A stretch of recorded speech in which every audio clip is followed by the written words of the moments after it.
The ivy hung thick over the door, and the key was buried under the shrubs. No human being had passed that portal for 10 lonely years, and yet inside the garden there were sounds. They were the sounds of running, scuffling feet seeming to chase round and round under the tree. They were strange sounds of lowered, suppressed voices, exclamations and smothered joyous cries. It seemed actually like the laughter of young things, an uncontrollable laughter of children who were trying not to be heard, but who in a moment or so, as their excitement mounted, would burst forth. What in heaven's name was he dreaming of? What in heaven's name did he hear? He was losing his reason and thinking when he heard things which were not for human ears. Was it that the far, clear voice had meant? And then the moment came, the uncontrollable moment when the sounds forgot to hush themselves. The feet ran faster and faster.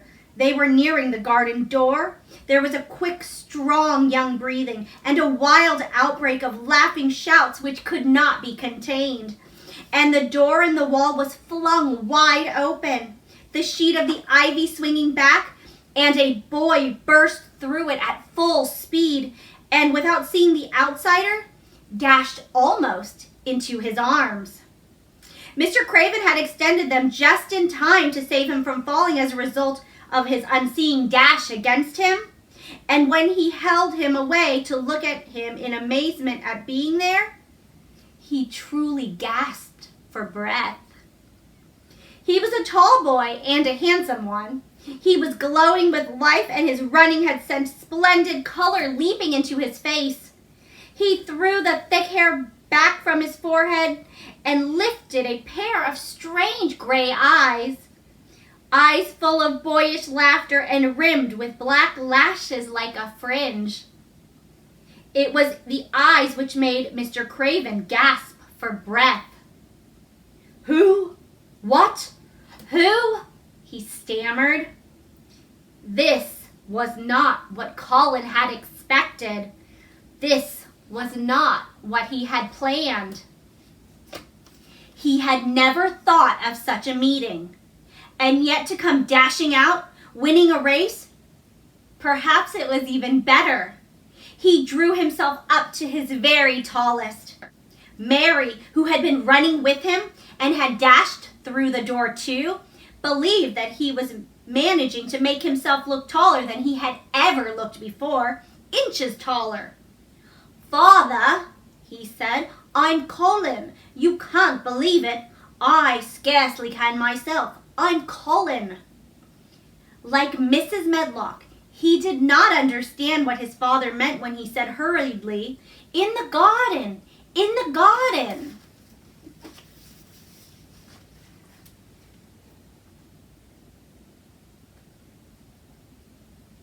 "Yes," hurried on Colin, "it was the garden that did it, and Mary and Dickon and the creatures and the magic. No one knows. We kept it to tell you when you came. I'm well, and I can beat Mary in a race. I'm going to be an athlete." He said it all so like a healthy boy, his face flushed, his words tumbling over each other in his eagerness, that Mr. Craven's soul shook with unbelieving joy. Colin put out his hand and laid it on his father's arm. "Aren't you glad, Father?" he ended. "Aren't you glad? I'm going to live forever and ever and ever." Mr. Craven put his hands on both the boy's shoulders and held him still. He knew he dared not even try to speak for a moment. "Take me into the garden, boy," he said at last, "and tell me all about it." And so they led him in. The place was a wilderness of autumn gold and purple, and violet and flaming scarlet, and on every side were sheaves of late lilies standing together, lilies which were white or white and ruby. He remembered well when the first of them had been planted, that just at this season of the year their late glories should reveal themselves. Late roses climbed and hung and clustered, and the sunshine deepening the hue of the yellowing trees made one feel that one stood in an empowered temple of gold. The newcomer stood silent just as the children had done when they came into its grayness. He looked around and round.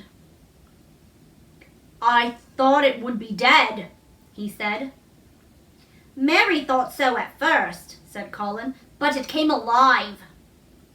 Then they sat down under their tree, all but Colin, who wanted to stand while he told the story. It was the strangest thing he had ever heard, Archibald Craven thought, as it was poured forth in a headlong boy fashion. Mystery and magic and wild creatures, the weird midnight meeting, the coming of the spring, the passion of insulted pride which had dragged the young Rajah to his feet to defy old Ben Weatherstaff to his face. The odd companionship, the play acting, the great secret so carefully kept.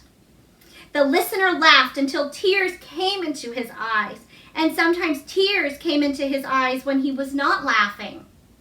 The athlete, the lecturer, the scientific discoverer was a laughable, lovable, healthy young human being. "Now," he said at the end of the story, "it need not be a secret anymore.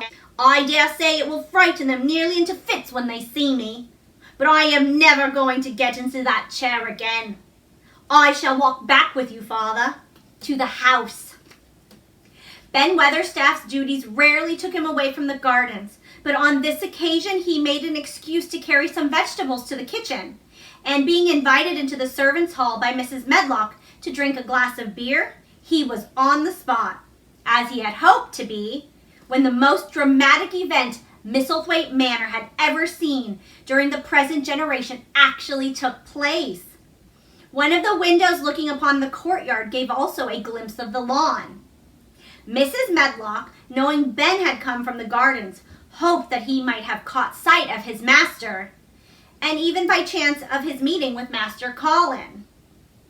"Did you see either of them, Weatherstaff?" she asked. Ben took his beer mug from his mouth and wiped his lips with the back of his hand.